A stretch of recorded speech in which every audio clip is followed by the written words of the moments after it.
প্রিয় দর্শক, আপনারা দেখতে পাচ্ছেন যে ইরানের মিসাইল হামলায় ইসরায়েলের মোসাদের হেডকোয়ার্টার এটা একেবারে ধ্বংস হয়ে গেছে।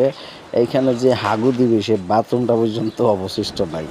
একেবারে পুরো এরিয়া, এই মোসাদের হেডকোয়ার্টার যে পুরো এরিয়া, সে পুরো এরিয়াটা একেবারে ধ্বংস করে দিয়েছে ইরানের মিসাইল। ইরানের সেনাবাহিনী এমনভাবে আঘাত করেছে যে ইসরায়েলের আয়রন ডোম, ভাইরন ডোম, স্লিম ডোম সব ডোমের একবারে পিছন দিয়ে বেড়ে দিছে ওদের, একেবারে ধ্বংস করে দিছে। এখানে আপনারা ভবনের ভিতরে দেখেন যে এখানে মানে একটা যে তাদের যে হাগার যে বাথরুম আছে সেটা পর্যন্ত নাই, কিন্তু বাথরুমটা ধ্বংস হয়ে গেছে। পুরো এরিয়া মোসাদের সদর দপ্তরের পুরো এরিয়াটা একেবারে ধ্বংস করে দিচ্ছে ইরানে। এখানে কিছুই নেই। এই হচ্ছে ইসরায়েলের অবস্থা। গাজার থেকেও একবার অবস্থা খারাপ করে দিয়েছে। বন্ধুরা, এমন লেটেস্ট ভিডিও দেখার জন্য আমার এই চ্যানেলটি সাবস্ক্রাইব করুন। ধন্যবাদ বন্ধুরা।